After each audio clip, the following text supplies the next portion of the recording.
Hey everyone, welcome back to the Not Just Politics podcast. Today's guest is the Director of Operations at Pioneer Records. This is her second time on the show. I'm grateful for her and for her time. It's a really fun conversation. Today's guest is Miss Sandami Sinley. Beautiful. Here we go. Wait, what is this one? That's one of my favorites. That's one of my favorite ones. I think it's applicable to a lot of It is. What is this one?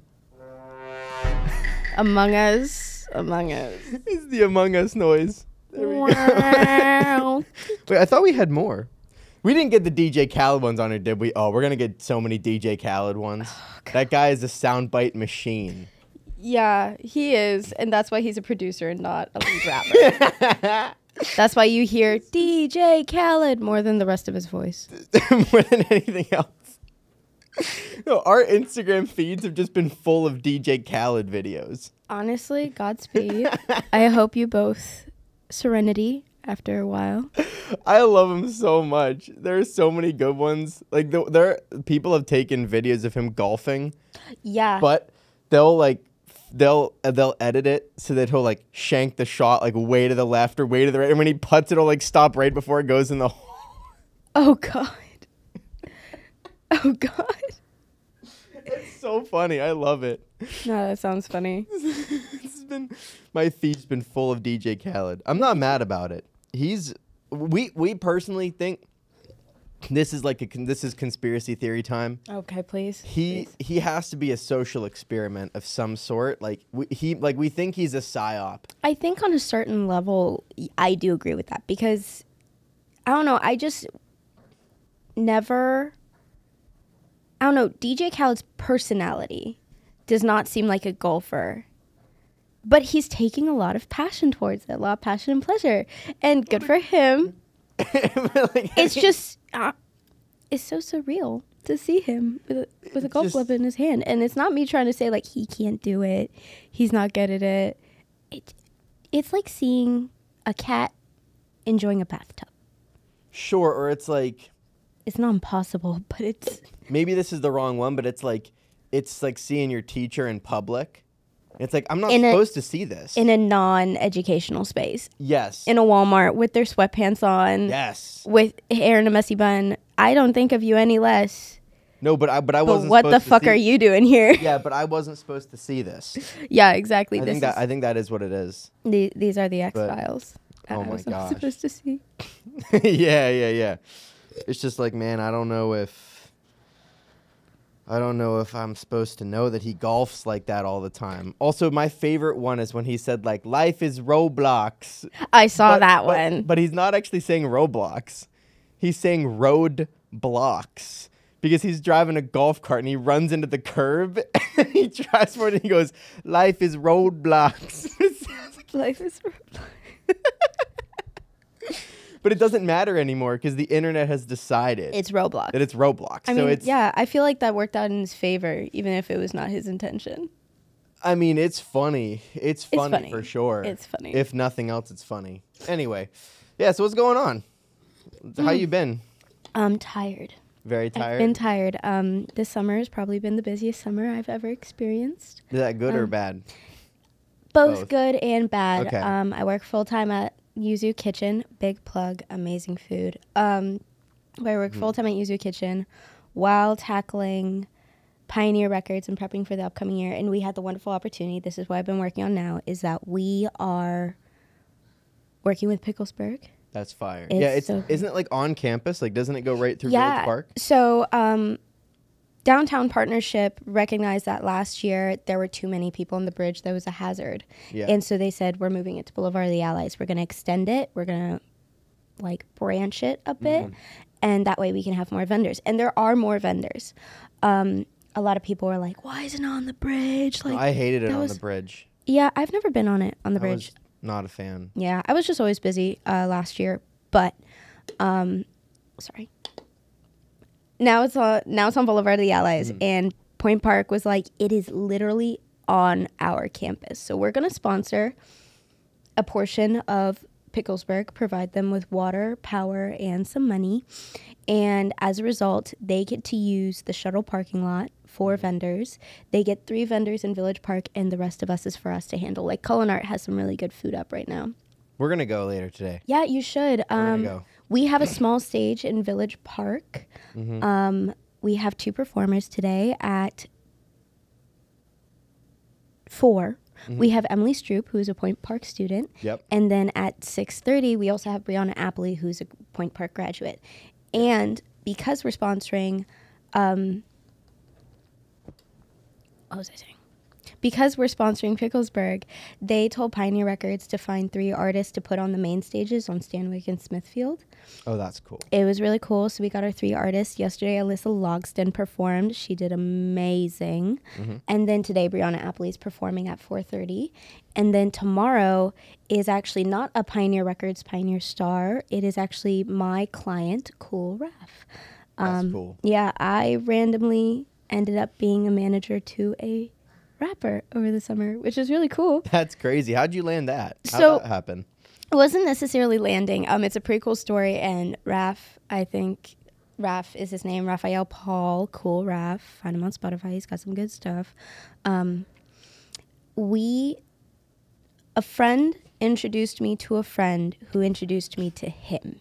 Gotcha. We hung out at the bar a few times, had some banter going on, got to know each other, and it got to a point of like, oh, what do you do? And I'm like, oh, I run a record label. He's like, no way, I am a rapper. I'm like, okay, sick.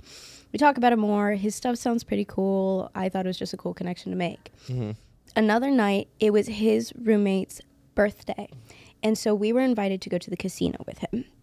Now, he told me, like, I'm going to win big money. Like, it's going to be fun. I'm like, okay, yeah, I believe you. Let's go. He was like, not going to lie. Like, I'm not too good at blackjack. I'm not too good at this. I'm like, yeah, absolutely. Let me hold your money. He's like, what? I'm like, trust me. Let me hold the chips. I get a 10% commission. And it was a little back and forth of 5%, 10%.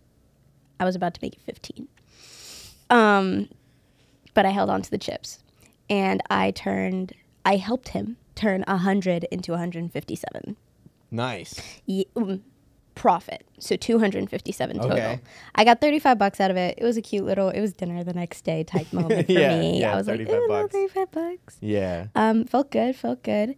Then he messages me the next morning. He's like, I haven't slept. I was thinking all night. I'm like, what's up? He's like, I've been looking at your stuff. I've been looking at your website, your Instagram, and you're good at this. And with how you handled me last night, will you be my manager? And at first I was like, whoa, we're friends. I've never been a manager before. I've been a director of a record label where I've had mentors guiding me. I've had friends I have other directors sharing the weight with me. What does this mean for you? And so we got into it. We got a contract written out. Thank you to Professor Stars for teaching me how to write a contract. That shit was fire. And we signed it. His mom went over it with me. It was so sweet. And I get paid $50 a month. Now, I'm being paid so little because I set Raf's expectations low. I was like, let me be real with you. This is the beginning of our professional relationship. Don't expect a lot from me, please. I'm going to work on your branding, your identity, your imagery, your marketing. We're going to make you a brand in a way that you love and don't feel used and objectified. Yeah. He's like, great, that works. I'm like, don't expect any gigs out of me for at least a year, because I don't got time for that. I also don't have the network for people to be like, hey, we have a gig, who's coming out that isn't a Point Park student. Yeah. Because that's my job with Pioneer Records, is providing Point Park students with opportunities. But with Picklesburg, Hickory Bluff was going to be performing Sunday. We've had him. Yeah, he was on the show. Yeah, he was on the show. Unfortunately, he had to decline the offer, so sadly. He was very grateful for it, and I love him with all my heart because he's such a good performer. And this was less than 2 weeks ago when it happened. Oh, geez. Yeah, and I was scrambling. I was calling Ed Traversary, my mentor, just like, I don't know who to call. And then I was like, I'm going to be real with you, Ed. I have a non-Point Park student in my pocket who's ready to go. He was like, great, send him the stuff to Picklesburg, see what they think. Picklesburg liked him. They said, great, let's get him signed up. Let's get the ball rolling. And Raf has been like kicking ass, getting his shit done, ready for That's good. Sunday. I don't know what I'm doing over here. But yeah, so that's how I ended up a manager. That's really cool. Yeah. Shout out to Ed Traversary. We want him back on the show. We want him to come back. We'll have him on. He needs You to should come have Ed and Melinda on. Melinda is amazing. Do you know Melinda Khaleesi? No, I've heard the name. I've never met her. So Melinda Khaleesi is another professor here at Point Park University, and she is essentially a younger female Ed, Gotcha. but in her own way. She has a company / rock center / agency called Women Who Rock. Yes. Yes, and they work with McGee Women's Health Center. I feel like I'm saying that wrong. No, I think that's right. Oh, okay. McGee Women's Health Center? I think I've heard that before. Either like McGee, they look into women's health a lot more. Yeah. Oh shit! Sorry, I have to. Keith Palo. Anyways, she's amazing. She's so intuitive, and sorry, don't mean to be rude. It's okay. You got important stuff to do. You got important phone calls. Yeah. I swear I'm losing hair over this, but it's okay. I have rosemary oil. Another hack. Rosemary oil. No, it's so good. I don't even know what that is. It's rosemary. Well, I know what Oil. that is, but like, I didn't know that you could get oil out of it. That might be really dumb, anything has oil. I mean, even you have oil. I could wring you out and turn you into a Carson oil and put you on like some sauteed salmon or some shit. There's no way that would be good. It would not be good. From a human, there's no way. Well, I mean, like, I think it depends. I feel like an Italian would have really good fat and oil on them, considering how whole, nutritiously healthy their food is. But then, like, us Americans with our hot fries and Takis and sodas and shitty coffee. Yeah. Our systems are definitely fucked. Oh, this is such a silly. I don't know how we got here, but all of a sudden now this is the conversation we're going to have. Yes. If we were going to hypothetically do this to a person, we were going to ring them out. Let them. We're just going to brush past however you do that. How do you ring out a person, get the oil out of them? Okay. We're going to move past that. Okay, we're moving past it. German people might be, like, all their food is like... They will be the equivalent of duck. Oh, yeah, because it's really fatty. Really fatty. Yep. I'm not calling you guys fatty, but you guys but their drink a food lot. Their food is fatty. Yeah. Their food is rich in probiotics, a lot of slaw, a lot of pickling, really good stuff. A lot of beer cheese. A lot of beer, a lot of cheese. Yeah. I I'm German, so I take no offense. I can speak. I'm going to speak for all Germans in this moment. We're not offended by that. Not that I'm really even German, but like... It's good to hear. You know, they're not offended by that. The Spanish people are obviously... Oh, and Italians. Like pig, pork. So, they're amazing with prosciutto. They eat a lot of it. Like high-end meat, pig. So we are determining that Americans would be the worst. Like I'm thinking shitty pigs that eat garbage. Not grass-fed, wholesome, well cared for in a farm pig. I'm talking eaten out of a fucking trench. A trough. A trough. That's the word. Thank you.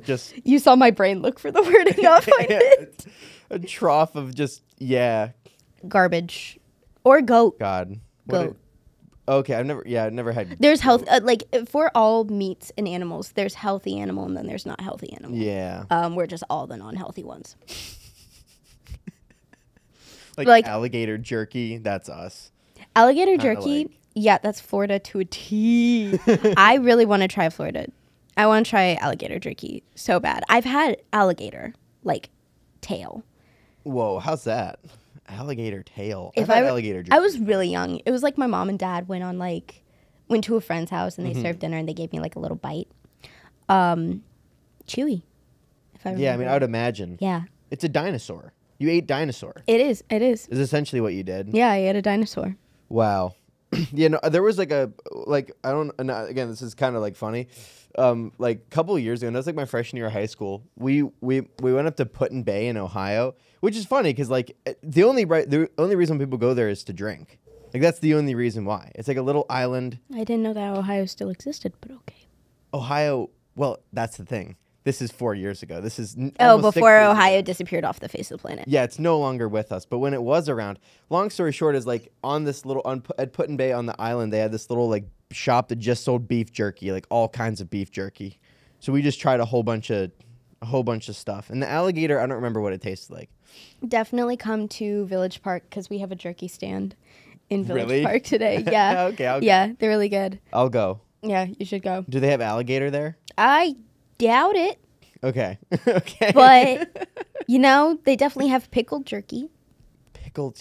I don't. Everything is pickled. A few things aren't pickled. Like the Warren has these really good Cuban egg rolls. That doesn't have any like pickled food in it. It's the sauce that you dip it in that tastes like dill. Okay. Other places like Shorty's has a stand. They have Bon Mahi tacos, and they don't have pickles on it. They just have like pickled onions.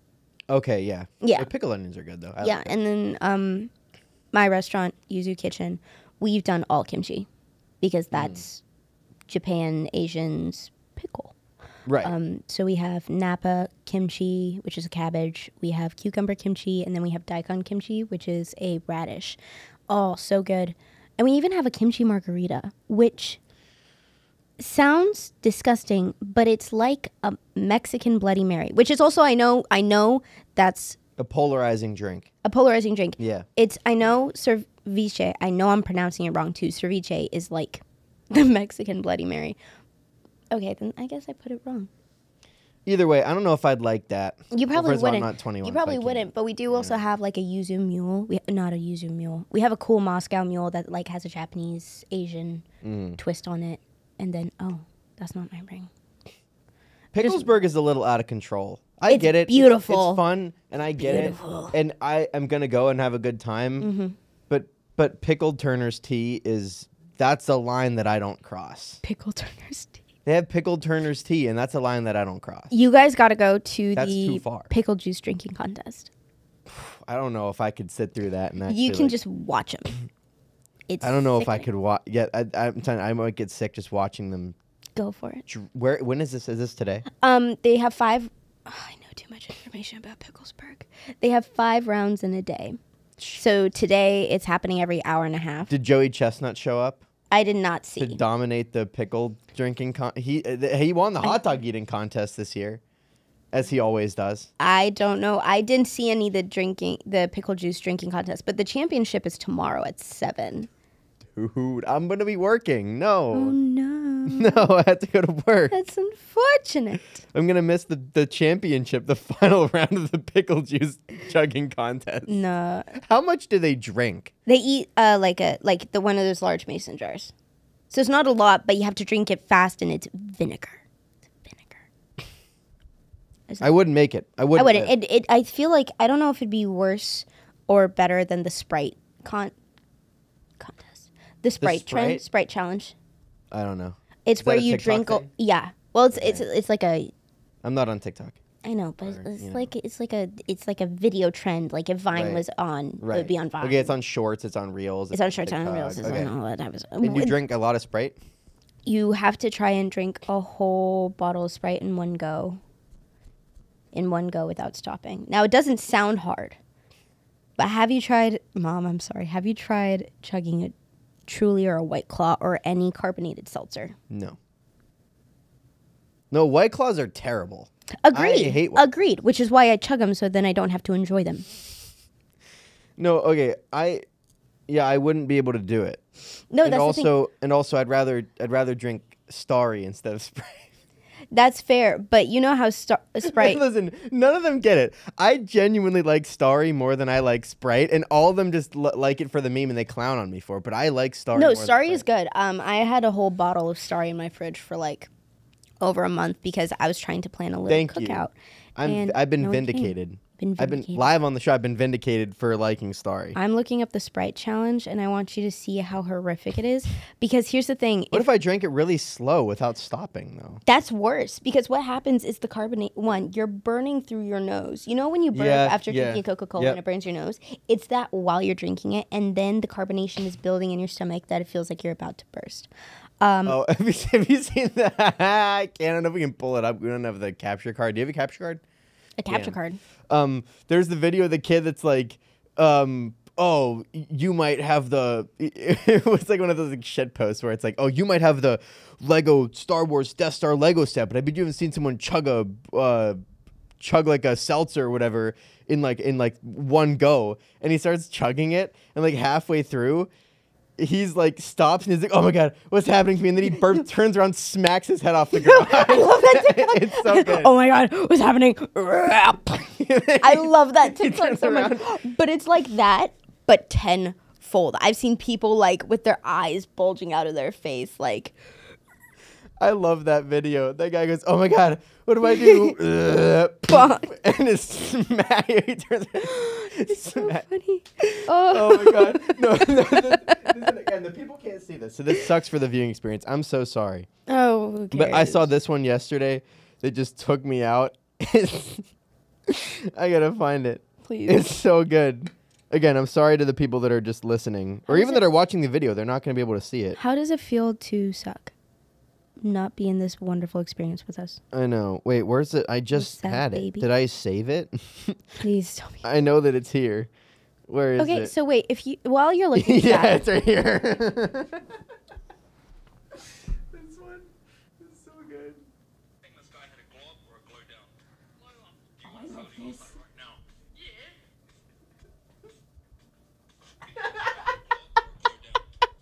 And the guy's just completely the same. they took a picture like 5 minutes beforehand. It's the same guy. The comments were like, "Bro pre-ordered the pic." He got the That's so funny. No, I love watching those videos. Okay, that's so that's the first one that I got sent in the morning, and I was rolling. It was so funny. I was dying laughing. It was the funniest thing. so if you don't use TikTok, I'm not saying that there's no other form of entertainment, but what is your chosen form of YouTube. YouTube Yeah. Shorts? No, like Just long YouTube form. videos? I don't like short form content. It's not for me. I don't blame you. I don't blame you. No, I Okay, don't mind it. what do you like watching? I watch podcasts. A lot of podcasts. That's primarily what I'm watching.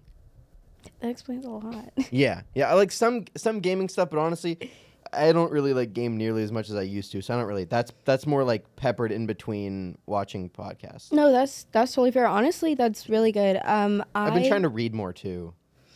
That's good. That's actually really nice. I've been watching a lot more TV. I think there's something about, like, I'd rather have my attention span held for an hour and a half on a podcast than scrolling through an hour and a half of like Instagram reels. That is completely valid. I am a victim to the void. That's just what it feels like whenever I'm like sometimes watching those. sometimes Some of them I are find very things. funny. Like I like connecting with people through it. Yeah, like when I find something that's about like trauma that siblings share, I love getting a laugh out of my siblings, and then my mom's like, "What do you mean?" And she laughs with us because she knows. Yeah. But no, I love that kind of stuff. But then like I feel like someone vacuuming. What's happening? No, they're doing. I think that storm rolled through and it fucked up a bunch of the trees. I saw companies cutting down trees off of limbs off of trees down. I'm about to go hug a tree. Anyways, back to storm. Yeah, but no, I don't know. There's just something about. And listen, I get that we just spent 22 minutes talking about. I don't even know what. I don't even remember what it was. But there's something about those shorts that's like. No, there's nothing going on. Some of them are so brain dead. They're so brain dead. There's nothing. There's nothing happening. There's a funny video. I think you would like. You know what's the worst? And I see this. This drives me crazy. And this is kind of like a trend. So maybe I've fallen victim to it a little bit. But it'll just be like just like copy and paste girl on TikTok doing a dance that gets like 3 million likes. And then I scroll down to the next one. And it's this guy that does like airbrush paintings. It's like, I spent 50 hours on this. And it's a genuinely just incredible painting. It's like 50,000 likes. Yeah. That shit drives me crazy. Like the value system on social media is it's a reverse pyramid. It's completely upside down. Right. So the reason why that exists is one, like capitalizing off of things. Like at first when I got TikTok, I thought it was going to be nothing but dancing girls. And as a former dancer, I had mixed feelings about it because there are real dancers on that page doing amazing trendy stuff. Like they're taking the trendy stuff and they're making it bigger, or it started out bigger and then once it became trendy, it kind of lost some of its heart and passion. But because of the algorithm, it kind of goes towards what you like more. And my personal For You page has turned into a mix of shitty animal videos, funny, shitty animal videos. Yes. Vine energy, videos, like Vine-esque videos, Yeah. you know, shit-faced stuff. Comedic couples that are hilarious because they're weird as fuck. And Yeah. then every now and then I do get the standard ones. And again, like, the value system is so skewed. It's also because the people that are getting millions of likes, if it's not true, authentic content, it's something that's likely sponsored, or it's something that's kind of like mind-numbing in a way that's like, okay, yeah, Yeah. that's cool, like and scroll. When it comes to artists putting their stuff on there, it's always hard because on top of it being a such unique piece of art, there is I don't want to say, it's an overwhelming amount of individual artists creating unique art pieces, and it's kind of like having $10 and not being able to give enough money around to all the art that you appreciate, Yeah. which is hard, which is rough, and is so annoying as an artist, as someone who wants to support artists and work with artists. Yeah. Another trend I see is when I work with performers and artists, we are delving so out of the way, so reel me back in whenever. It's okay. This is fine. Okay, It'll work itself out. Yeah. When I work with artists, they're always like, I have a unique story. I come from nothing and I want to become something. I'm like, there is nothing wrong with that story. Mm-hmm. That's what happened to my mom. That's what's happening to me right now. Yeah. The issue, your story is completely unique, but it's not unheard of. Yeah. Yeah. And yeah, that's you have seen the one of the thousands that made it from that story. Yep. Like, we hear about Da Vinci, Mozart, Beethoven. We have these iconic people who are the epitome of rags to rich. I mean, Da Vinci, all of those artists are not necessarily the rags to riches story, but they are the artists that we consume, the icons we consume, and we hear their story and we relate to them as we should. But what we don't see is the thousands, possibly millions of other artists that had the same story, but they're the ones that fell through the cracks yeah. Just didn't make it. because of those opportunities that happen once in a lifetime. You suddenly find a patron who likes what you have, and suddenly they're giving you money to simply live and create art. Yeah. That's a one-in-a-life chance. You suddenly went viral because of one fuck up you did in a video. You tripped in your video. People thought it was funny. They liked it, and that became viral. Yeah. Like, you can put as much strategical thinking into your build, and sometimes it still doesn't work. Yeah. And that's kind of what happens with TikTok. When I work with my artists on making TikToks, reels, marketing, the hope isn't to become viral. The hope is to put as much of your stuff, your shit, out there that it becomes familiar to people. Yeah. And it eventually, hopefully, catches traction. Yeah. That's true. It is just, some of it's just luck too, to be honest. Like, the algorithm just picks your stuff, and then all of a sudden it's getting viewed. Exactly. You could put 20 to 25 to 100 hashtags on your video that are catching current, that are catching the tide, and pulling videos to the front. But the chance of it pulling yours, the chance of people turning off their phone right before they look at your TikTok is insanely high. Yeah. And as an artist, as a performer, as a creator, like you guys create your videos. We do. Guys do amazing work. You put a lot of work into this. You really thank think you. about, yeah, I know. I love your stuff. It's raw, you know? Yeah. I want it to be like that. That's got to be the point. Yeah. I think. And you guys put all that stuff out there, and as a result, you're becoming a familiar face with the campus. And Are we? I I mean, don't even know. I don't know. I mean, to be fair, your crowd is my crowd too. Yeah. Yeah. So- it is a lot of similar people. Yeah, so I know people that know of you, not even know you directly. They're like, oh yeah, I know Carson, I know Gavin, I know about their podcast. It's pretty cool. They may not be the ones watching it, dope. but they know of it. Yeah. They know. Yeah. And it's always a start. And it always, where was I going with this? I I don't know. No, it's okay. It's okay. I don't know where I'm going with half of the stuff. It's usually stuff I'm pulling out of my Okay. ass. That happens That's to sound alright. super inspirational. But creating your art, creating your content, being journalists is such a personally paying off Yeah. It is. pursuit. Yeah. You have to love what you do if you want to be satisfied. If you're in it for the money, Yeah. It's not gonna work. it's not going to work. Hold on. I got to fix my hair. You can't do it for the money. And honestly, I don't even do this for the views either. Like, I don't care if You're doing it for your personal passion. I just like it. It's just fun. Yeah, and that's- yeah. as you should. I mean, I totally agree. I mean, I'm out here with no specific career goal in mind, aside from the big, beautiful dream that has like a 0.0000001% chance of happening. I need that patron to come in and be like, I want to fund every single project that you have.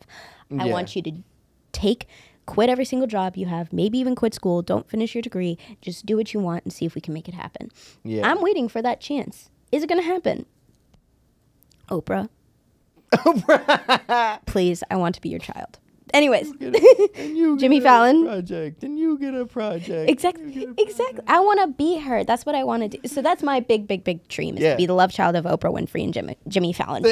of those two together Specifically, jointly? I want Okay. the comedy and the heartwarming life that Jimmy Fallon provides to his audience and to his guests. I've seen so many videos. I mean, hell, it's marketed content. So I could be wrong about what actually goes on behind scenes. I trust that it doesn't. But how he works with his artists, they feel so comfortable being Yeah. in that chair with him.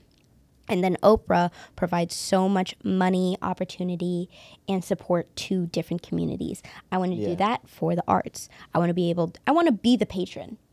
I Yeah. want to get a patron so I can become the patron. I like your shit, kid. I'm going to give you X amount of money. I just want a name attached to it. I'm not expecting anything back because you're going to provide life. Yeah. You're Yeah, going to that's provide cool. opportunity. I'm trying to be the never mind. I'm not finishing that statement. But anyways, back where I was. Yeah. Aside from the big dream, I have no specific career goal in mind. I'm suddenly a manager. I'm suddenly a director of operations. I'm supposed to be learning how to be a freelance journalist. I don't necessarily like it because Gotcha. I don't think I have the competition to be the hardcore freelance. Yeah, journalism's in shambles kind of right now. Yeah, it's incomplete. Now, are you trying to do music journalism? Not specifically. I just know that having the journalism degree under my belt will set me up for success. I Yeah. don't necessarily need it. Right. But if I want to be better at what I want to do, I have to have it. Does my mom like spending the money? Not necessarily. But she knows it's going towards good things. That's why I love my SAEM degrees, because regardless of whether or not that journalism degree comes in handy, the SAEM will. Yeah. And but still having that lack of raw passion that I see in you two, the passion of like, I want to do this, I want to do this, and I want to do this, and you're Do it. making it happen, Yeah. even though there's no direct payout within the eyeline, within the horizon, is so commemorable. I used to have that type of shit in high school. I don't know where that stuff went. Oh, I don't even think that, I think that I do get a payout from this. I think that this is the payout. Well, okay, the non-financial Right, like payout. as far as Yes. monetary goes, yeah. Yeah, monetary, Yeah. we're broke college students. Of course, yeah. No, and this potentially never pays any money. But I'm totally okay with that. I don't care.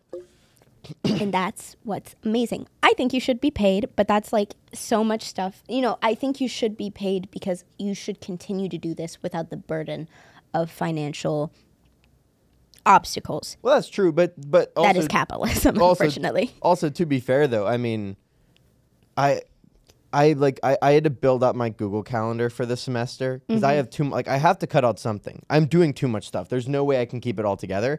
And so I just tried to write out like the hourly commitment of everything that I do. And this is only like maybe 5 hours a week. Okay. Like, maybe. And that's like, and that includes recording. So that's like, if we record for 2 hours, that's 2 of the hours. And then I'm messaging with the guests to like schedule times and all that. But like, 5 hours a week is like, that's a lot. And then I'm also, also to be fair though, I mean, I had to cut out something. I'm doing too much stuff. There's no way I can keep it all together. And so I just tried to write out like the hourly commitment of everything that I do. And this is only like maybe 5 hours a week. Like, maybe. And that's like, and that includes recording. So that's like, if we record for 2 hours, that's 2 of the hours. And then I'm messaging with the guests to like schedule times and all that. But like, 5 5 hours I think is even generous. Like we're trying to book the whole this next semester. We're trying to book it all ahead anyway, so that'll all be done. Okay. All right. You guys are really good at your preparation. So I was just so to be fair, like even though this doesn't pay me anything, it's like it's not a huge like here's the thing. Esports is like a big time burden, and I'm getting a little bit of scholarship money. Yay. But it's like it's a huge time burden that is not worth the small amount of money that I'm getting. But I like going there. But also like that's what I'm gonna have to cut. I would think, because that's not like career focused. Yeah. It's not really major. It's sort of major focus. It's not career focused though, and I love it, but it's like it's on the spring semester. It's 10 hours a weekend. Yeah. No, that is a lot. I've been having a conversation with a friend of mine about that type of thing too.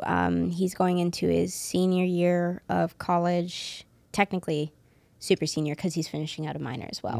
Mm-hmm. And he loves baseball. He loves baseball with all his heart. And this is technically his last season of baseball got cut off because one of the players dropped too many classes and didn't realize that it disqualified the whole team because he's the starter. Yeah, the advisor didn't notify anyone. It was a whole thing. That is wild. Yeah, so one student disqualified the entire team because he's the starter, and every single game they won, he started it off, and they were about to go to the playoffs, and that's when they were notified that every single game that they won was invalid because of the mate. He feels bad. I know. Yo, I would. It's shared fault. The advisor, the student, the team, the coach. Either way, his senior year, final time playing baseball for the rest of his life, unless he coaches or whatever. Yeah. When he does whatever, was cut off, and he was like, "Fuck it, I'm gonna finish my minor and I'm going to have my moment." And it reminded me a lot of COVID. Yeah. Because that's what happened to me my senior year. Mm-hmm. But I also sat down with him and I was like, I'm gonna be real with you. This is your senior year. You need to get a job. You now have an apartment on your own. Yep. You need to start getting at least an internship. You have to be making sure that you're passing your classes. And you're about to enter the real world, you know? Yeah. The goal is to graduate with at least a salaried part-time job. Yeah. At least. Mm-hmm. I mean, if you work at a restaurant or as a server, like, yeah, we get it, but don't get sucked into the restaurant industry on accident. But I'm in that similar boat of I need to drop something. Now, technically, this is my senior year. Technically. But because I'm this weird fucking double major and I'm an overachiever and I'm behind on my classes, I don't know when I'm graduating. Gotcha. Okay. But I know that unless I can come to the board of Point Park University and be like, hey, listen, I'm not ready to leave Pioneer Records. I want to give the director of operations opportunity to another student, but I would like to stay. Ed's, you know, not saying, I mean, Ed's old. And he's giving me more of the reins. He's giving Melinda more of the reins of Pioneer Records. I'm like, hey, if you employ me as a part-time salaried person, I will stay involved with Pioneer Records. But aside from that, I got to step out of the box and I have to start focusing on my career. Yeah. And personally, I'm scared because I have no idea what I'm going to do after this because this is my baby. Oh. But, you know, that little hiccup of what comes next. Mm-hmm. What do I drop? I'm paying rent by being a server and a bartender at a restaurant. Yeah. Which is very time consuming. So once I stop that, what do I do to pay my rent? Yeah. That's exactly the boat that I'm in. Yeah. It's exactly the same boat. You're in your junior year, right? Going into my junior year, yeah. Yeah. Life, but man. Like, I can't cut. So I want to cut esports because it's not really career focused, but at the same time, the career that I want is almost entirely working with nonprofits. None of it's guaranteed. And, like, I don't know how much money it's going to pay. So I'm thinking, like, if I worked part-time for an esports something, I'd be happy doing that as a part. Like, that would be cool. Yeah. I like oh my it. God, that'd be awesome. So then it's like, so I can't cut esports because 3 years of esports looks really good on a resume to get that job. Yeah. But also it's 10 hours. It's 10 hours a weekend. And then I'm not going to cut this. Right. Because this is also a resume thing. This is a beautiful resume thing. I'm not going to cut my Bridge USA chapter because that's my into the other part of like what I want Your to career, do. right. So it's like I can't cut any of it. There are not enough. One, it's part of evolution. It's starting from the Industrial Revolution. Back when my dad was in high school, he was told, if you get a college degree, you will have a guaranteed salary. But that was from his parents, my grandparents, where this was true at the time. Once my dad graduated college, that's when people were started being like, okay, what extra information do you know? Like, what makes you competitive against everyone else with a bachelor's degree? And now for us, it's, now everyone has a bachelor's degree. Some people don't even have a bachelor's degree, and they're better at this job than you. What makes you better? What's on your resume? What's in your GPA? What are your extracurriculars? Do you have a master's? Cool. We might consider you, because there are 4 other people with their masters as well who are expecting a higher pay. Evolution creates such an exponential competition, and it's so stressful. Like, our parents, I don't know about your parents, my mom has said the statement, you have too many options. And she's not wrong. From her perspective, we're spoiled. And I've talked to my mom about this. My mom's a lovely woman and she understands everything. But back before she was educated, she said, you have too many options. You're spoiled. And I was like, you're right. I do have too many options. But each of these options are so niche and expect so much from you. I don't know what I want to do for my career because I don't want to sell my soul to one. But if I want to be the best in the industry, I need to commit to one now. Like how you're saying, every single thing you do contributes to any career you can have. Yeah. And it's so stressful to balance all of those things. Yeah. And I don't want to cut any of it. Because on top of that, you like all of it. Can I cut, like, school would be the first thing I'd cut. Shame. Just drop out. I would just, I was like, Mom, can I just cut the degree? Like, that's consuming the most time. That is like, it feels like the you know. My mom's so scared of me. She's not scared. She's okay with whatever I do. But my mom's so scared of me graduating at the same time as my little brother, who is a senior in high school this year, that she literally asked me to drop one of my degrees. I said, what happened to one of your kids being a businessman with a PhD? Okay, I guess I'm not that one. But no, I agree. Listen, every single class I have taken from Point Park University has provided me with some knowledge. Yeah. For the classes that are not relevant to my career, maybe 1 or 2 topics are relevant to my life. Yeah. Everything else drained me. And it's not against them. They're teaching students that are pursuing their career too. Yeah. So I just wish that when things aren't relevant to our future career, we kind of dip out. Yeah, it feels like, and this is probably true at every college, but it feels like at Point Park, the classes are kind of like, the classes are just kind of bogged down.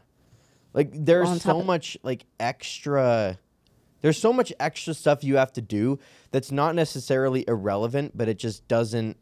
It's not feel optimal. Yeah, it feels like it's bogged down, and it feels like you just have to take all these classes that don't really feel necessary. Right, they're beneficial but not necessary. But when you're someone so career oriented and so experience oriented, they're a waste of time. Yeah. Again, no offense to anyone.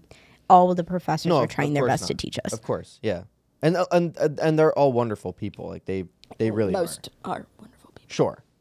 We'll the school's not perfect. I will say that. Well, of course not. We said this last time too. But yeah, and that is kind of the frustrating part. So I built out this Google Calendar, and honestly, on paper, it should work.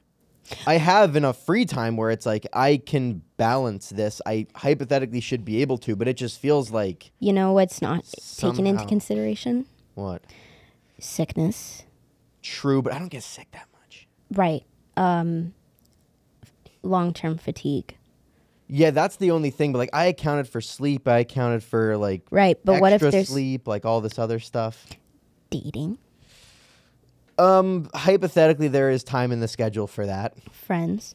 Yeah, I mean, like, I built in time for hanging out with people and like doing stuff that would keep me going. Mm-hmm.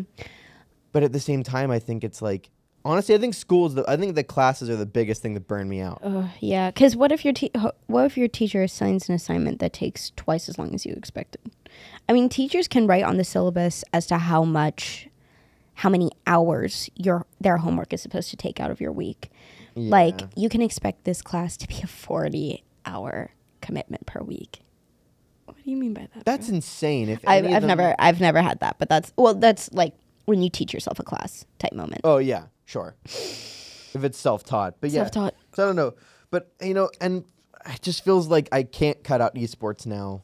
But so I guess I'm just gonna like run head first into the wall again and like see if it breaks this time. That's what I'm doing. That's all I've I've done That's all I've done since like 8th grade. Is I've just overcommitted and then I just run at the wall and hope that it breaks this time. That's what I'm doing this year. And has it broken yet? I haven't even. Nope. I haven't even looked at my class schedule since last spring. I have a friend. I have a friend, Claire Ashcraft, that's been on the show a couple of times now. But like we looked at our Google, like we sent each other our Google calendars, and it's the most insane thing. Like we have overcommitment problems. We just commit to all this stuff that we don't have time to actually fulfill, and then we're like, oh well, it looks like the Google calendar is on psycho mode again. I try keeping up with a calendar. And I need it with desperately all this stuff. fail every single time. I like start putting things in. My issue is that my schedule changes weekly at the restaurant I work at. Oh yeah, So that's where I fall out. So it ends up looking on my calendar like I have a ton of free time. But the reality is I'm working 5 shifts every day after school. But yeah. okay. Anyways, I got my lemon lime organic lip balm. Shout out to my girl Zoe for giving me this. It tastes like I should be taking a tequila shot right now. The lemon lime lip balm. Or like a really good slushie with a hot dog. Oh my god. It's so Oh good. my gosh. But yeah, I don't know, and that's part that's kind of annoying. Is like I desperately want to be done with school as fast as possible. Yeah, so then we can truly start committing. Like, I keep thinking in my head, if I could just not be a student and work on Pioneer Records, but I can provide so much more to it. But what sucks is I'm getting paid $10 an hour, 10 hours max a week for it, and I'm working 20 hours a week on it mentally. At least, for Pioneer Records. At least I'm getting paid. I really appreciate getting paid for it, but like, yeah, for the amount of effort that it requires sometimes. Yeah. mm-hmm. And my supervisor, he recognizes it, and he's like, "You're working a lot. Take a step back because you're not getting paid enough for this." And I'm like, I know. I can't. When you love it, fail. but when you love it, it's like you feel like you have to put in the hours there. Yeah, like the payoff is coming off so well right Yeah. now. Like the fact that we are getting employed by Picklesburg. That's the cool. fact that we have a new office. Didn't you? Wait, did that get put in last semester? It Or was is it, like, confirmed new? last semester. The construction has been happening over the summer. Gotcha. Okay. It looks fire so far. We're gonna have a jam room. We're gonna have neon lights. We're gonna have mobile equipment. We're gonna have equipment. I'm so That's cool. fucking excited. Yeah, like that's. I guess if like this paid a little bit, and if like Bridge USA talked to us, they were like, "Hey, would some sort of like stipend for being a chapter president help?" And I was like, "Yeah, hypothetically it would, but also I'd rather you just give me more funding, like just give my chapter more money to spend on like events and merch and stuff like that." I like that. Oh, now it makes me want to give up my stipend, and No, but like because we don't have merch. But like the stipend would be nice, but also it's like I would rather that money go to like new chapters that are trying to get started because No, absolutely. I would rather the movement get bigger than me get a stipend for like it would help. Like I typed, I was like, I'm not gonna lie, like it would help, but I'm not like asking them to do that. But then I guess that would be a way to circumvent the problem. But yeah, whatever. Yeah. Well, I am also at the same time though just feeling like I'm not ready to start school, but I'm ready to start school. Kind of thing. I am because I've been like planning everything. Right. And now I'm like I just want to execute it. Right, exactly. I'm not ready for my current responsibilities to be overrun by homework. You know, I've been really enjoying being a full-time, well, no, not entirely. My body hates me right now. But I've been enjoying getting money by being a full-time server / bartender and having the mental free space to work on Pioneer Records and other stuff. Yeah. The other stuff is still overwhelming. Don't get me wrong. There's not enough space in my brain regardless of what I want to do. Well, that's the other thing too. Is like I'm working at Condados now. You're working at Condados? Yes. Liberty Avenue or Southside? Yeah. The Liberty Avenue? Avenue. Yeah. There's another one on the south side. I think there is. Well, where is it? No, there is another one. There's on the another south one. side. I don't There remember is. the location. That's crazy. They have two. They're probably both busy. Yeah. They're probably, but that's been kind of nice because I've been able to like I don't have to think about my other stuff. Right. When I'm there. It's just so. It's fairly simple of a job. I mean, I'm not saying like it's hard. It's hard. But it's a simple job. It's simple. The glasses are dirty. Clean them, wipe them, put them away. There's people that want to sit at a table. Great, welcome. It does take mental strength to be like, okay, I need to make sure that the reservation has a table at 4 and there's 3 people coming in at 3:30 as a walk-in. Where am I sitting them? Like the strategy still takes a lot. And recently I became a bartender and I'm not doing a good job. I'm not doing a good job. I need to talk to my boss about it. I feel so bad. But I love making the drinks. I feel like I'm a great server. But I feel like I'm suffocating. There's a lot of responsibility that comes with being a bartender, and I keep forgetting them. That's all right. I mean, how long have you been doing it? Since May. Okay. So I need to pick my shit up. Yeah, I mean, at that point, yeah. Yeah, I'm a good server, and I'm an okay bartender. But when it gets, we've also been dealing with not staffing issues, but like inconsistent staffing. Yeah. We're overstaffed when there's nobody in town. We're understaffed when everybody's in town. Our preparation is always wrong somehow, even though like for Taylor Swift specifically. Oh, I didn't work at Condados then, but I'm glad I didn't. I'm glad I did because I made like $400 that night, but I'm also upset I did because I lost my mind. I got like cute handmade bracelets though. People were so nice. But regardless, we thought we were prepared. Yeah. We batched cocktails, we brewed tea, we got food set, and we were not prepared for Friday night. So Saturday morning comes around and I'm bartending and I'm prepping everything. I make triple the amount of drinks. I make twice the amount of lemon wedges. I make extra everything. And no one comes in on Saturday. We still have pre-batched cocktails, or we might have thrown them away. But we still had pre-batched mocktails from Taylor Swift in our fridge because not as many people came in. Less than our regular That's crazy. crowd came in. And it was like, where did everyone go? They were all hammered. And they were all like hung over from the previous nights and no one came out. We had like TechoCon is here at the convention center. Oh, yeah. There was a guy at Condados upstairs that had a whole sword on his back. Sat down at the table, full costumed out with a sword on his back. Just sat at the table eating nachos. Anthrocon was fun. How did Anthrocon go for you? I didn't work. I've only been there for like a week. 2 weeks. Never Yeah. mind. Okay, finish what you were saying. But like, I want that level of, like, I want to be that guy. I want to walk in with the sword on my back and just sit down and be like, I'm here. Just give me a plate of nachos. Give me some food. Give me some nachos with a big ass sword on my back. Yeah. I don't know how he sat down at the chair comfortably with it on his back. Like, To be like honest, you wouldn't. It was probably made of foam.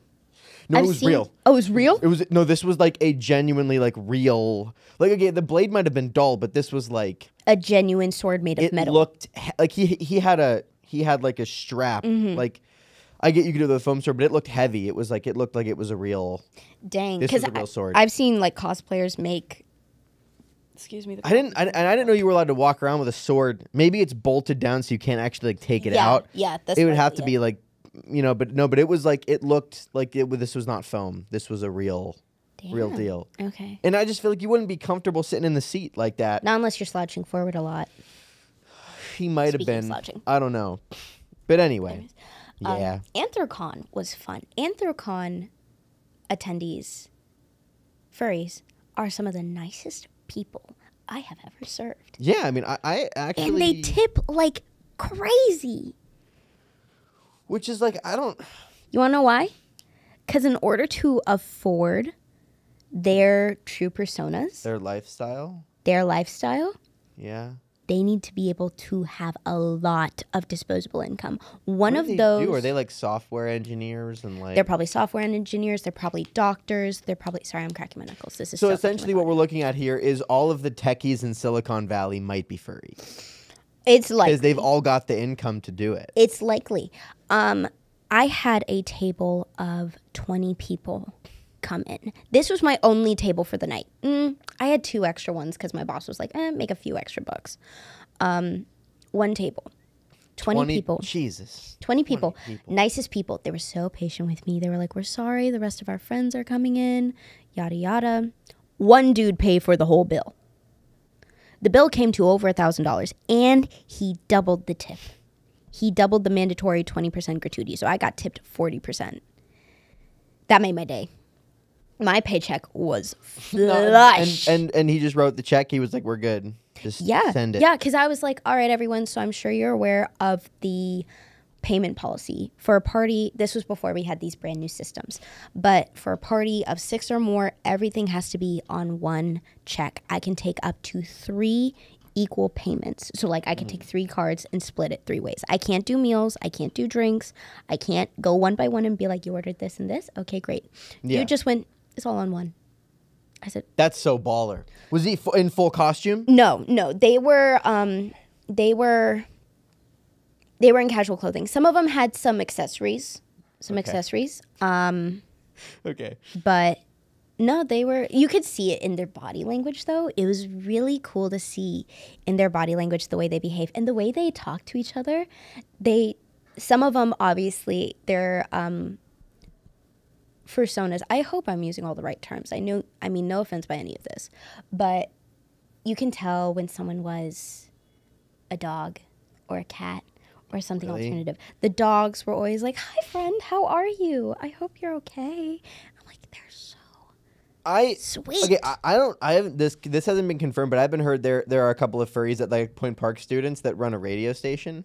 I do not know about Point that, Park? but I would not be surprised considering how colorful our campus isn't that colorful. Considering how progressive our students are, I would not be surprised. I was actually talking about this with a friend about being aware of the girl-to-boy ratio at Point Park. I'm like, no one's keeping track of that because... What is it? I don't know. I can assume that there are more AFAB to AMAB people, more people assigned female at birth than more people assigned male at birth due to our performing program. But everyone's going through gender identity discovery. There's a lot of non-binary students. There's gender fluid students. It's literally changing on a daily basis. And we're not boys girls ratio. We're boys, non-binary, girls, gender fluid, intersex. So there's no way to keep track of the demographic change. Right. We would have to do it based off of college acceptance letters. As of the year 2023, based on the student demographic, as of this moment, there are X amount of students, female, male, non-binary, etc. You just can't keep track of it. No. Dang. And it's okay. That's fine. Yeah. We're just all fucking gay. I don't really need to know that information. No, but It's interesting to know, though. I mean this with all genuinely. I would like to sit down and talk to the furries at Point Park. I would. I just want to know. Like, I'm just curious. That lifestyle seems so interesting. Right. And it also just seems like not anything that I'm interested in, but it's like I want to understand. I want to understand. I want to understand. Like, how do you get into that kind of a life? And how long do you stay in it? That is also another question. I have not seen an old furry. Yeah, like, do you grow out of it? I don't think you grow out of it. I think it's one we have yet to see someone who's truly accustomed to the lifestyle grow to that age yet, simply because the normalization of the lifestyle is fairly new in social media, you know? Yeah, but the convention's been going on for a while. That convention was like in the early 2000s. It was. Yeah, but not like 4 decades. Not for someone to go from their 20s to their 80s. That's true. Yeah. That's true. Kind of the same thing with like the gay community. There's the reason why you don't see a lot of older gay men and women and others nowadays is because of the AIDS pandemic. Like that was a huge reason. Yeah. So like seeing old gay people is like heartwarming almost, like they survived, but they've gone through Yeah, a well, lot. you know, not this person was like old, but so we went to the Braver Angels convention. That's a partner organization of Bridge USA. Yeah. And that's like for an older demographic. That's probably like 45 to like 60 and up. Like that's Okay. their demographic. So there were So some students there, Above but middle age. yeah, but we went there representing Bridge USA, and we went there with some friends, and we met up with the national team and everything. But it was really interesting. This is a hard pivot, but this is like I'm going okay with with a what you were pivot. saying. So they have like debates, and we're actually going to do them. We're planning our first event of the semester is going to be here with the Pitt chapter, doing a Braver Angels debate, and Angelo and I are going to chair it. Nice. Okay, Yeah. that sounds exciting. So we don't know what it's going to be about yet, but Okay. and it's a really cool like format. But they did a couple of those at the convention, and I was at one. What was I at? I was at the premiere debate, which was "Is America the greatest country in the world?" Oh, I love that Okay. debate. And there was a lot of people there, and the one woman that was there, she was probably in her 40s or 50s. Okay. But this was interesting to me. I hadn't really thought about this before, but she was like, I grew up blue my entire life. I was always progressive. This one identified as a lesbian.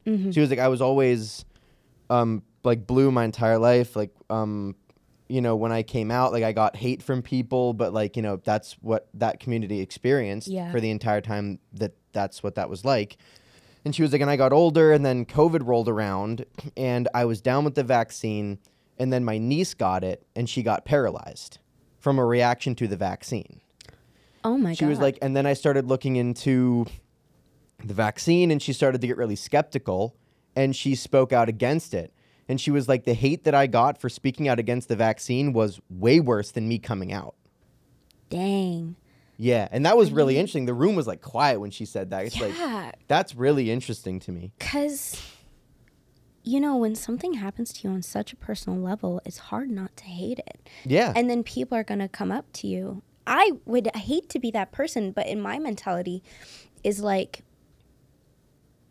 that, oh my god, I would hate to even like say it. I mean, it's currently because of my education, because of my mentality, because of my personal opinions and prejudices and everything. This is my current mental state, but I still feel the empathy. That little girl's life is, I wouldn't say ruined, because I mean, it's completely changed, but Yeah. the thousands that are saved compared to the one life, it's kind of it's the trolley problem. It's so irritating. Sure, yeah, but to me, like, that's, like, I never got mad at people that didn't want to take it. And I think that was why, whenever I hear stories like that, it's like, man, I think that's it's so the- personal to people. Yeah, I think it's the reasoning behind why they don't want it. When it's the conspiracy theories to the max, where it's like, oh, it's filled with nanobots No, that are that being stuff- controlled by the 5G towers. that That's when I'm stuff's like, okay, fuck you, get out of my face.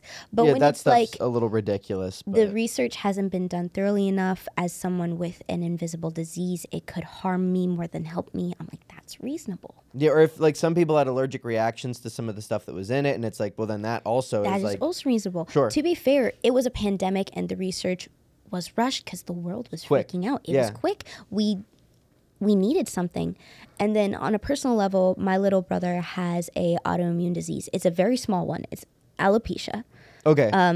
It's a But very they light can't- one. But they couldn't take the vaccine, could they? Like, He with did. auto. He okay. did take the vaccine, but he was far more susceptible to COVID. Mm-hmm. So when my friends who didn't have the vaccine wanted to come around, I'm like, I'm gonna be real with you. My brother, he may have taken the vaccine, but he's still at risk. I can't have you in my house. Mm-hmm. Yeah. And they understood.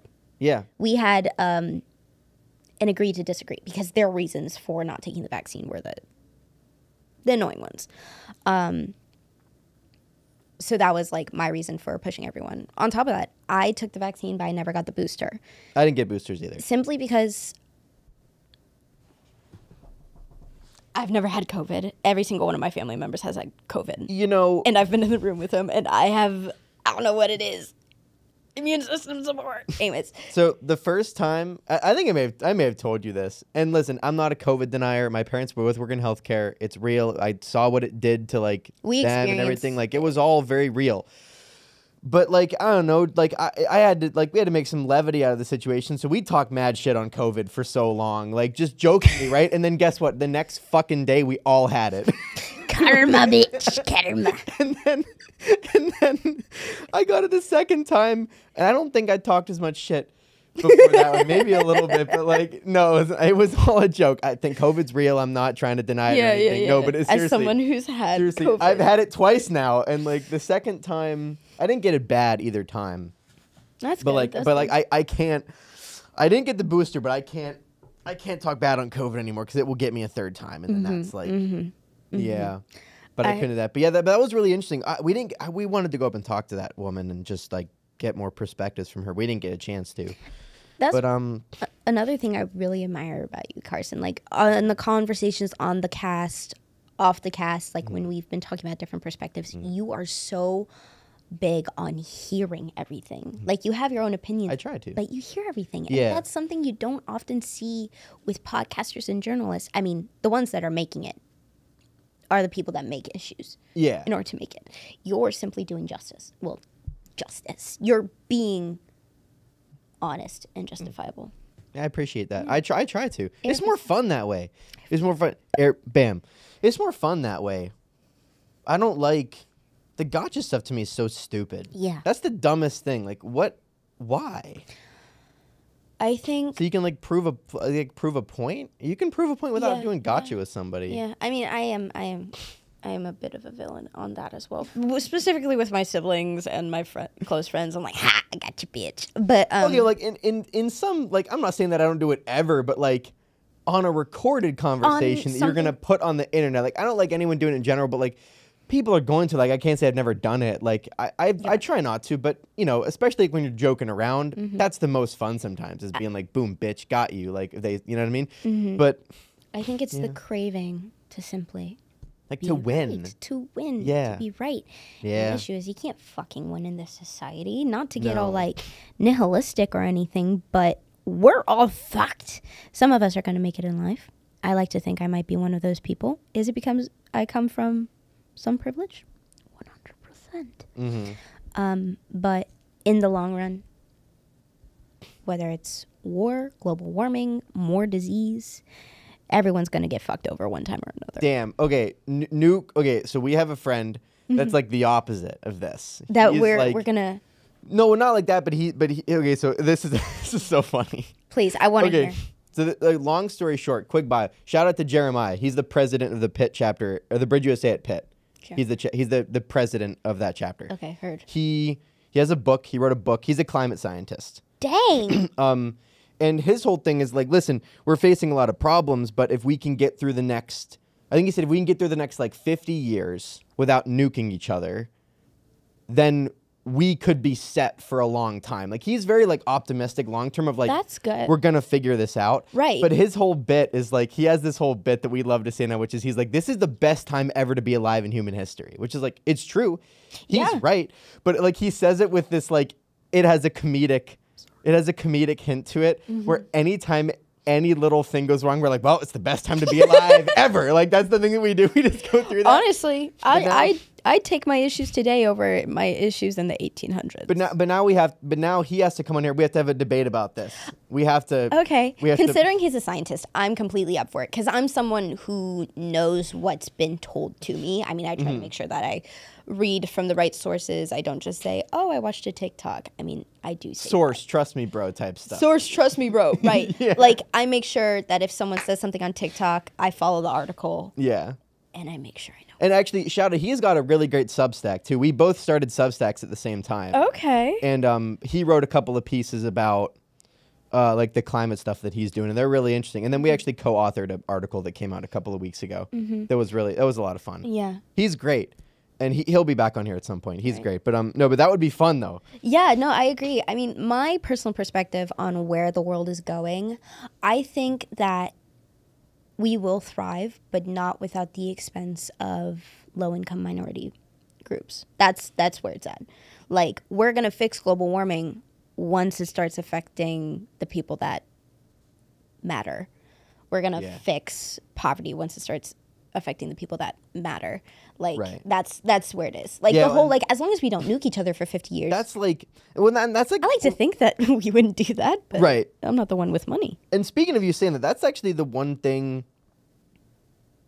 I'm not a climate change denier. I empathize with climate activists because from my perspective, the stuff that I'm fighting is not the same as what they're fighting, but the mentality is the same. Right. It's like, this is an exponential problem that if we let it go unchecked in 20 to 30 years, we're not going to like what we see. Right. So we should do everything we can now to fix it. That's how I feel about political polarization. That's how they feel about the climate. I think it's a world problem. So do they. So I empathize with them. Right. But I don't exactly know. There seems to be this idea like, yeah, we're just going to cut back on carbon emissions and we're just going to do this. And it's like, okay, but the developing world is in Africa. It's in Asia. It's in places where these people are living in poverty and they're just now starting to come up and we're just going to stop them for us. Right. And to me, like, that doesn't make any sense. Like, it doesn't. It needs to be a worldwide fight. It needs to be a unifying but also, approach. Good luck getting China and Russia to hop on that train. Too. Yeah, like, that's good luck the tough getting part. the U.S. to put down their pride. Yeah, well, and that's the thing, too, is, like, you'd have to get everyone on board. I'm not saying I'm opposed to this stuff. I mean, no, it's just a matter of, like, being realistic about the situation. Going carbon neutral by 2050... It's going to take a lot of work. Maybe, but that's such an... Someone was like, Greta Thunberg was like, oh, be carbon neutral by 2030. It's like, how? Yeah. How are you going to do it? Like, right. I think she's, like... Another thing that you got to realize, like, as journalists, we throw buzz shit out so then people can come back and look at it. Like you said, how the fuck is that going to happen by 2030? It might happen by 2050. Oh shit, it can happen by 2050? Yeah, like, I think that 2050 is like, if we really think this is what we should be doing, which first of all, also, okay, another shout out to Jeremiah. His second article was, I'm not claiming to be the expert. He wrote the article. Right. Go check it out. It's called his subject called The Energy Predicament. If you just look at The Energy Predicament on Substack, you'll get it. That's also look up the name Jeremiah. That's You'll also probably find that's it. also the name of his book too. So, but his second article was called The Kuznets Curve, which is the it's not a theory. It's been tested. It's proven that the faster you get a population of a country out of poverty, the less their plastic and garbage waste goes down, or the more it goes down. Right, because in poverty, you go for the things that are cheaper, and that's usually single-use products. And when you have the resources to care, okay, well, I can go get the solar paneling for my roof. I can use the reusable stuff because it's more expensive, but I can afford that. So to me, it's like, I don't even think the solution is cutting back on... It's not necessarily cutting. I don't think it's cutting back on There stuff. are, in my opinion, I'm not a professional I'm not expert, either. I'm whatever. not claiming to. What I know, there are 4 characteristics. There is the corporate waste. Yeah. There is the personal, local, individual waste. Yes. There is the resource use, natural fuels versus clean energy, et cetera, et cetera. Then there's the, there's one more. What is it? It's in my head. We should have got Jeremiah here for this part of the conversation. Yes. This would have been FaceTime him. I'm kidding. Not yet. I can't. He's probably at work right Yeah. now. Then there's the necessary waste. Uh-huh. Methane gas from cows. Like that kind of stuff. Farts. You know, I'm Honestly, putting a hole in the ozone layer every Friday night after taco night. Dude, so am I. That's I crazy. swear I don't have IBS, but something is causing an issue. Dude, Condados is the biggest penetrator of the ozone layer in Pittsburgh. There's just a hole above Pittsburgh from Condados, from people eating the spicy tacos. You know what's crazy? They did some like, initiation for being a bar back or whatever, and I had to take a shot of like the dirty hot sauce, which is I thought they had you take a shot of Fernet. No. I mean, they wouldn't make me. You can't be. That's an. You're not alcohol, 21. Right? Yeah, I'm not 21. Right. Yeah, so I took a shot of the dirty hot sauce, and I have a pretty strong stomach. Like, I don't really throw up a whole lot for anything, really. I instantly got hiccups. I have zero spice. I have an okay spice tolerance. Like, I can handle like the pickled jalapenos and stuff like that they put on the tacos, but anything above that's like, cannot do it. And I immediately got hiccups, and I felt like I was gonna throw up the entire way going home. The entire way. What's happening to me? No, that's what I was doing. Like when I first took the shot, I was like, oh, I'm never doing that again. That was the stupidest. I also had no food, so that probably didn't help. Yeah, no, that fucked And up had your no food. internal lining for a good And then I went home and I did eat some tacos that I brought home from work. But that was I had like drank a Coke and I like had to burp a couple of times and then it was gone. do But like it to yourself. no, but listen. It helped. It genuinely helped. And then I ate food and I was fine. Yeah. But fuck that hot sauce. They made me take a shot of it. It's so disgusting. To be honest, it doesn't even really taste that good. The Like hot sauce? I've had hot sauces that taste good and they're spicy. This stuff doesn't really even taste that good and it's just hot. Condados is a very once in a while stop for me simply because like every now and then their food's good when it's good, but it's like hit or miss. But back to the climate change. We did a big pivot. We did a big pivot because I said We fart. talked about farting. Farting is a natural. I hate farting. Anyways, Farts are hilarious. They'll farts always are- be farts funny. are They'll always be funny. Sorry, folks. they will. I'll be 80 years old laughing at farts. What are you? Silent gonna but do? deadly. What are you gonna peak do? comedy. Oh my god, yeah, it's the worst. But those four characteristics, social media used to constantly push the locals' waste. Oh, if you're using single-use plastic, you're doing bullshit to the environment. Well, I Yeah. can't afford reusable stuff. It's too expensive. Yeah. I understand because it's fine. But then somebody said, hey, why the fuck are we getting in trouble for fucking up the planet when it's Coca-Cola, Pepsi? I'm calling y'all shit out. I know you guys know are guilty. They're watching this too. They're all BP, fans of the show. yeah. Call them out. Hi, Coca-Cola. Hi, BP. Give me money. After Like- you just bashed. them. Give don't me know money what to you're shut up. Okay. Oh, okay. That's okay. That's what it is. Yeah. Kind of like how you said. They're shaking in their boots right now. I know. Sandami Sinley is about to rock your shit. Be scared. 4'11", 130 pounds, into the ring with the whole corporation of Coca-Cola. That is what it is. I think it is. It is like corporate. I don't know. You said the resources to be reusable. When Coca-Cola made the resources to care, Coca-Cola made the switch from glass to single-use plastic because it was cheaper. They didn't have to wash bottles. They didn't have to worry about broken glass. They didn't have to make the glass bottles. They didn't have to worry about what happened once the bottle was in the customer's hand, and it made them more money. It wasn't until people started calling them out and saying like, hey, what the fuck? Yeah. You have the money. You guys are sitting lush in life Yeah. while contributing to bullshit. Like the end of our days, animals are dying. People are washing their bodies in trash. You have the resources to provide a different service. Now they're switching to glass bottles. They are getting paid to do that because of it. I mean, they may not be entirely. Like, it may not be like... To be honest. Also, the glass bottle Coca-Cola tastes better. Dang, that's exactly what I was gonna say. It tastes better anyway. tastes and amazing. And it's cooler. It's cooler. It's It actually looks just cooler to sexier. get a glass bottle of Coca-Cola Exactly. than getting a can. Plug to Yuzu Kitchen. We only have the glass bottles. We have glass bottle Sprite That's too. fine. Unless you order a to-go order. If you get a to-go order, we're not putting glass in a plastic bag. You What get if a I can. hold it?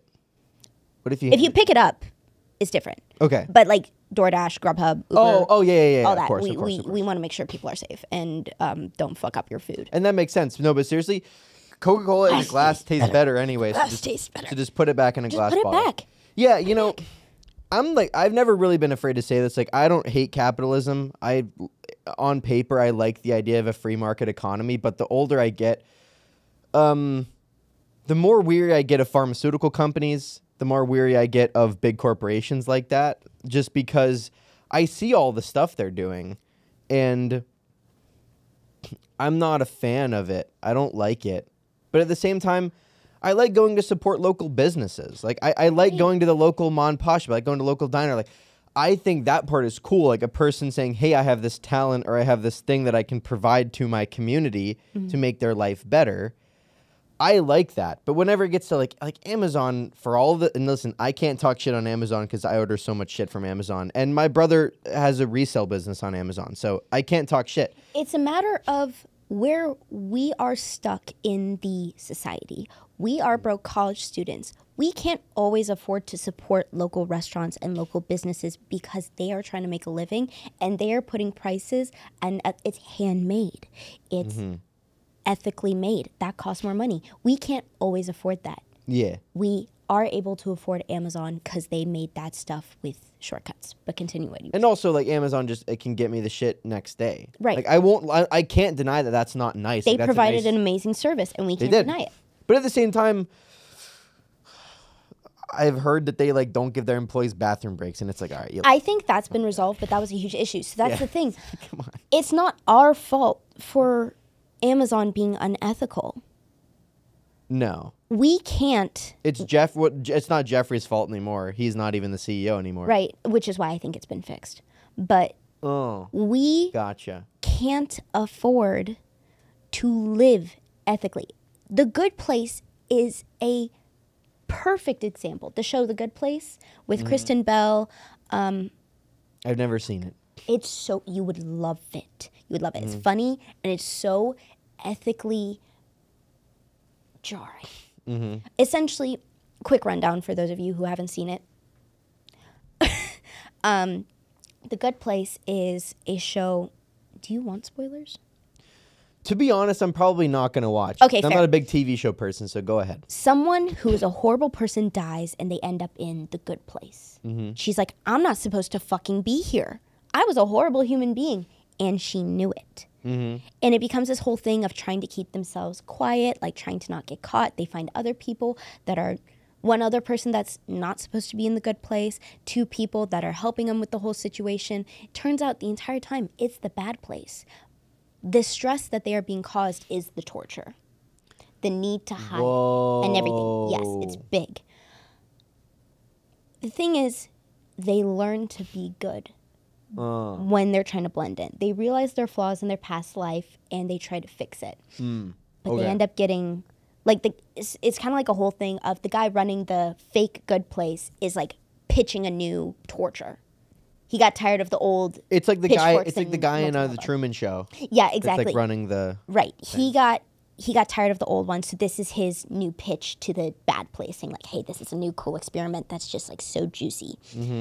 But he sees that these humans change. He's a demon, and he sees these humans change for the better. And it becomes a whole thing where they go to the judge, essentially. She's been played by Maya Rudolph. Love her. She kind of plays like the judgment of all. And this demon comes up and says, no one has gotten to the good place in over 200 years. Yeah. And he explains why. Back in the 1600s, if a guy was to buy a rose for his mother, he would have earned 12 points towards the good place. The point system. Yeah, it's a point system. It's a point system because, one, he supported a local business, a little man on the side of the street. He brought a flower to his mom, which made her day. If you were to buy a flower for your mother in 2020, which is, I think, when this show took place. No, it was before COVID. You would lose more points. You would lose, like, I think it was like 50 or something, or 85. It was more than you would earn points. It's because you used public transportation. You didn't use public transportation. You used a gas-guzzling car that caused harm to the environment, which you bought a rose, which comes from a place that underpays their employees. The flower was also made with pesticides that are bad for the environment and was picked by a immigrant worker who's being taken advantage of for extremely low pay. And then once you gave it to your mother, you don't know this, but those pesticides are really bad for her, and she gets a skin reaction. Her happiness out of the flower doesn't even outweigh the harm that a single purchase of a rose affects the society. I know you're not going to watch it, but it's such a good That's show. interesting. And that's when Maya Rudolph's character is like, oh, that's bullshit. You should try and do better. You should look into everything. You should research where to buy your roses and how to be a good person. Yeah. And it's simply, they can't afford it. Yeah. So she spends one day as a human. We don't get to see this, but she spends a day as a human on Earth. She comes back and she's like, I ate this amazing sandwich and it hates gay people. We all know the sandwich. wait. She's like, people were mad at me for existing because I look like this and all that. And she's like, that place is horrible. And it's like, yeah. Yeah. You can't. They're one guy. And it goes back to a reference to the very first season where there's this man, a picture of a man on the wall, and they're like, who's that? It's like, this dude got really high in college, and he guessed what the afterlife is like 95%. Whoa. He took the DMT. He took DMT or something. He DMT? took Molly or weed or something. He got so high. Everyone else has made their guess as to what the afterlife looks like, heaven, hell, earth, in this show. And he guessed it so close that he's like an epitome. He's like, oh my God, like this dude guessed it. They go and check on him in modern day. This dude is in his 60s and his world is suffering. He's doing everything he can to make positive notes and he's still in the negative. He turns his own piss into water because he doesn't want to take homes away from fish. He lets kids beat him up. He lives on his own thing. He makes electricity. He is suffering for the better and his impact isn't even close enough to make his life better. His afterlife worth it.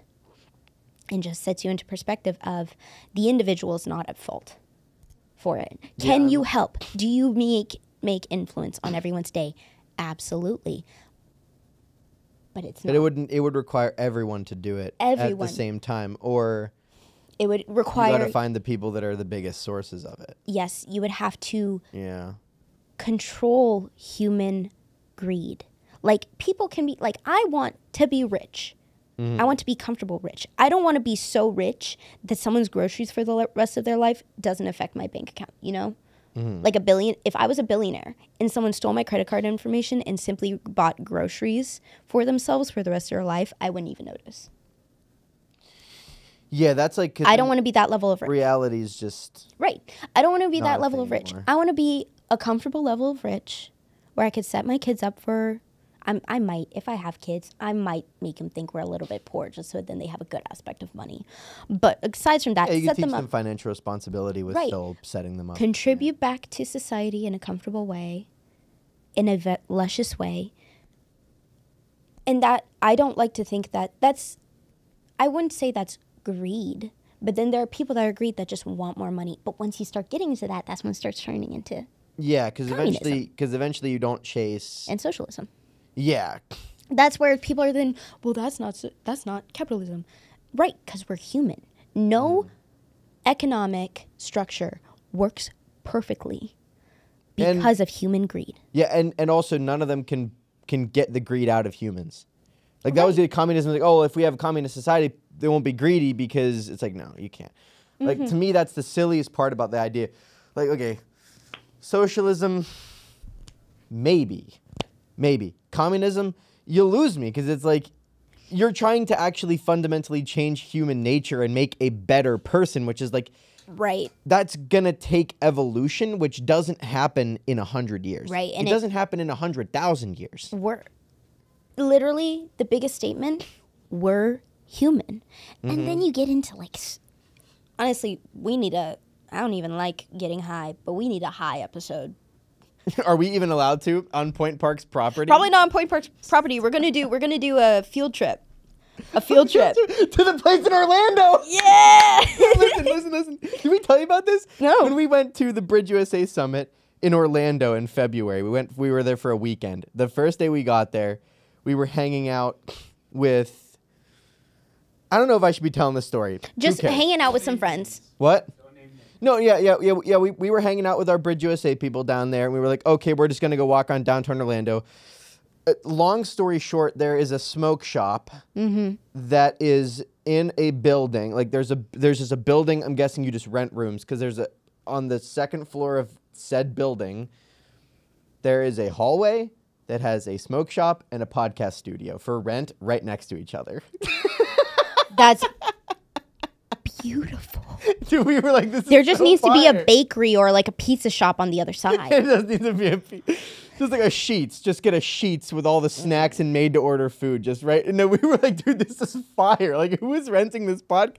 We should have gone in there and looked at it. We didn't know if we could just open the door because we didn't know if it was being used. But That would be amazing. so essentially, that's what we need to go to. We need to do a Florida trip. Yeah, we'll do a And- Florida trip. I'm down. I love and Florida. we go to a Florida trip, and we'll do that. That's what we'll do. That sounds so, That was, just like- dude, we were dying laughing. We were like, this is the funniest thing. like if this is how our brains work sober. Imagine what it'd be like Well, when we're who like, knows? the Yeah. world is too big to even look at to even, on the tallest mountain. to even look at. Miles last night. What? Insane. What? You with Miles last night? Miles? Dude, listen. Oh my God. Any Listen, me and Miles went off for like probably 3 hours. And to be honest, I don't really even remember much of what we talked about or how we got from topic to topic. But You mean like Gavin right would now? like, yeah, exactly like this. For like twice the length that we've been doing now. And Gavin would just like phase in and out of the conversation every time we come in. And he's like, "What the fuck what are you guys talking about? Like, how did we get to this new topic? It was hilarious." I love Miles. Speaking of Are which, you hanging out with us tonight? tonight? Yeah, I mean, maybe. we're all. So wait, when are we going to see Oppenheimer? Do Oh, wanna- you're seeing Oppenheimer. Get a ticket with it. Were there seats? So I sent Anna the link, but she didn't look at it yet. Okay. She hasn't said anything. Because you guys are doing the Barbie thing next week, right? So I'm actually gonna be out of town. Fuck. I know. What I about know. you? Are you? I'll be at the beach. I know that. I know. This is. I know. I know. Okay, so right But we're now, here now, so you gotta come hang out with us tonight. yeah. So here's my schedule for the day. I work until like 7:30 tonight in Okay. Picklesburg. My original plan was to go home and take a nap, and then me and my girls are going out to TC tonight. Okay. But that's at like 10, 10:30, maybe 11. What time are y'all seeing Oppenheimer? At 10. Fuck.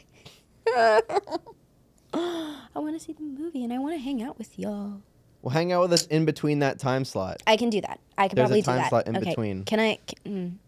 I don't want to say this on the podcast because this is eternal. Can I bring my person? Sure. Great, lovely. Anna can. knows him. Sure. Yeah. I don't care. That's fine. Yeah, that would be cool. I was gonna say like tomorrow, but I work from 4 to close tomorrow. I You couldn't. work I 4 to- couldn't I mean- abandon the shift. No, that's fine. I'm gonna be downtown from. Hopefully, if I wake up on time for once in my life, I'm gonna be in downtown from 11 to 4 because I have to. Okay, cool. I have to introduce Cool Raff on the Smithfield stage at 2 p.m. Okay, that'll be cool. Yeah. Okay. And if you guys want to stop by today at 4:30, I am introducing Brianna Appley on stage. Okay. Yeah, we'll probably be down there at some point. We're gonna Really? go down and get food and stuff. Yeah. Yay. No, Oh, but anyway, get the pickle pizza ranch. the pickle pizza ranch. I don't wait. Pickle ranch pizza. I think so, yeah. It looks like it's ranch. It doesn't have a red sauce on it. It has a white sauce on it. And I'm Oh. assuming it's ranch. I'm down considering for that. That sounds good. It's pizza. I'll eat it. It looks amazing in my mouth watering. Anyway. I'm so hungry. Yeah. No, but we're gonna do that tonight. That's gonna be crazy. We wanted to do the Barbenheimer like double header on the same day, but that's too much movie. I don't know if I can I get just through all want you of guys to come to brunch and Barbie with us. it. When is brunch? Next Sunday, weekend? yeah. I want to see y'all dress up as like Ken or some On shit. Sunday. On No, Sunday. I won't Because- be back yet. Yeah, because Anna's celebrating Saturday night. Yeah. And then we're going to brunch and Barbie. And I thought that on was Sunday. today, and I like rearranged all my plans, and I was like, I'll be here, and she's like, it's next weekend. I was like, are you serious? I'm sorry. I mean, it's low key my fault. I'm not gonna lie. I mean, not a lot of plan. Not to be honest, not really a whole lot of plans. The only one was like Gavin coming in this weekend instead of the previous. Yeah. But like, Yeah, the what are you reason gonna is do? because I was like, hey, I'm gonna be real with you. Picklesburg is happening that weekend. Do you want to deal with all that at the same time? She's like, no. This is what you get for. This is what she gets for working with me. yeah, I love seeing her at Yuzu Kitchen. that's what you're gonna do though. That's what's got, and that's fine. I won't be around, but that's all right. It's fun. I'll be back after that weekend, and I'll be around. Okay, sick. Yeah. Oh, hard pivot. I have an internship this summer, and I don't know how to get it registered for my to get to Class, for graduate. Do I just go to email my your advisor? Yeah, email your advisor and be like, hey, I'm doing an internship and I would like to do it for credit. They will enroll you in the internship class.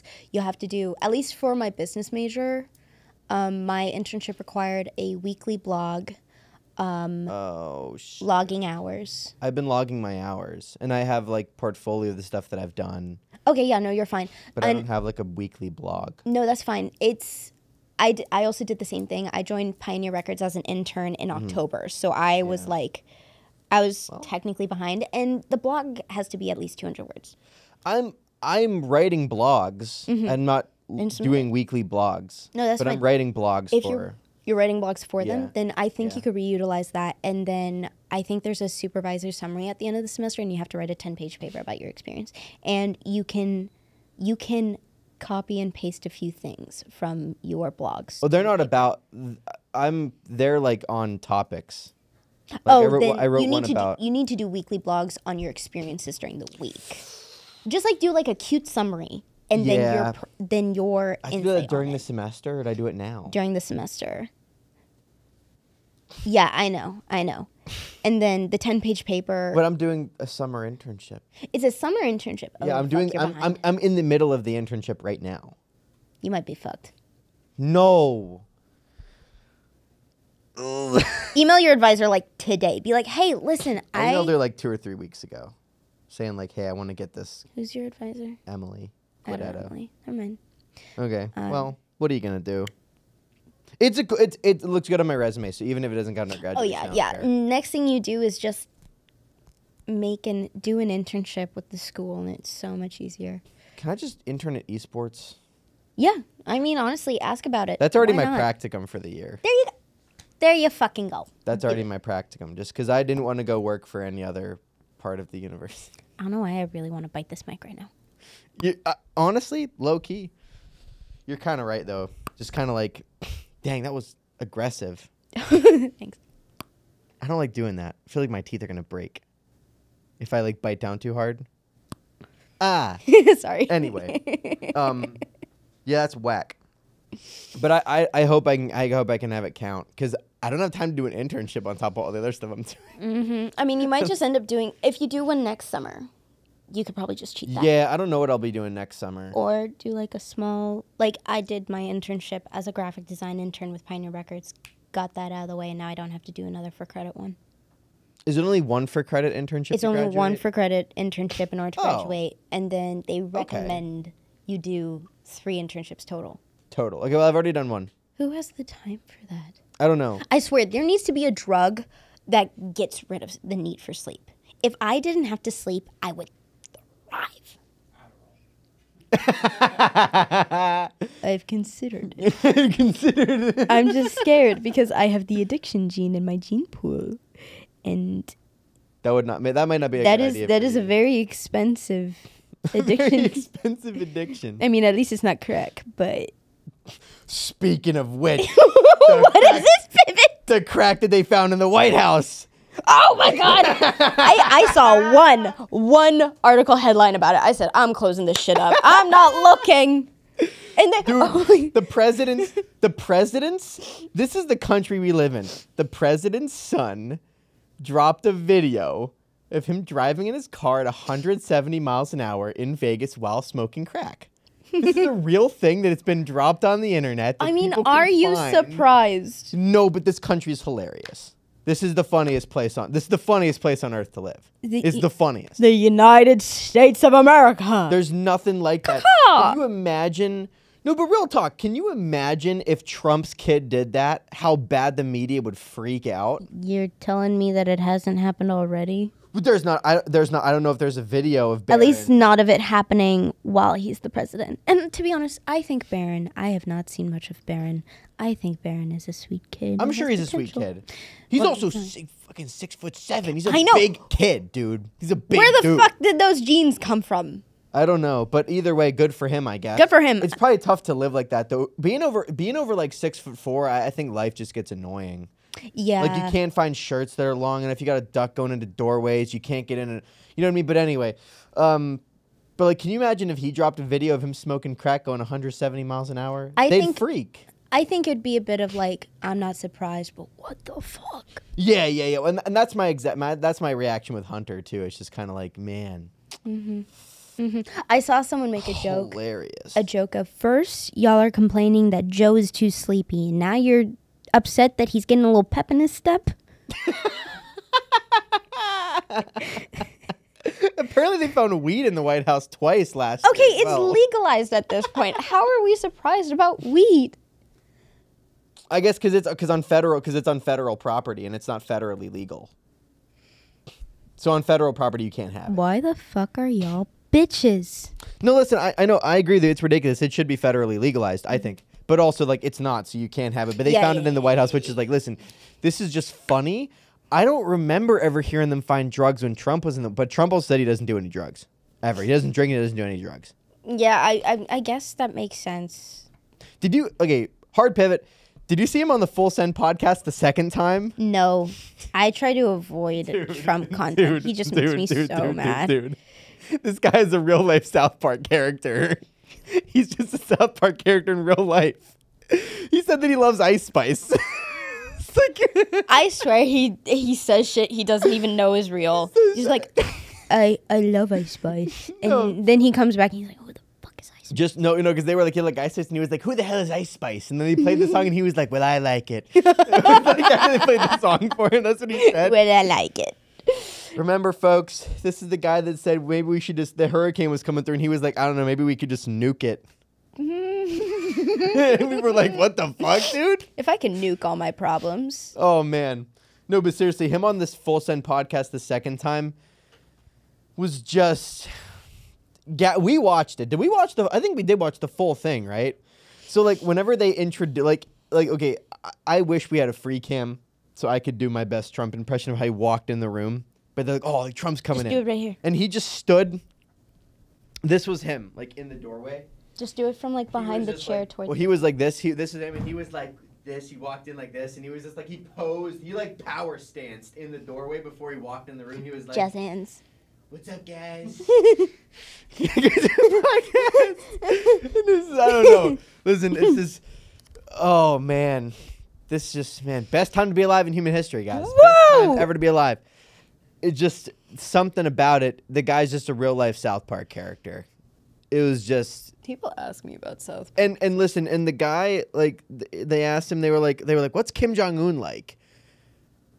And Trump proceeded to go on for about 10 minutes about Kim Jong-un without a single time mentioning, like, yeah, he's fucked up for literally running the most brutal dictatorship on the planet. He was He's like, got a little boy crush. he was like, he's very interesting. He's a very interesting guy. And let me tell you what, I think he's he trying runs to- a great show. No, he didn't say that. He didn't say that. He's probably trying his hardest not to get fucking assassinated.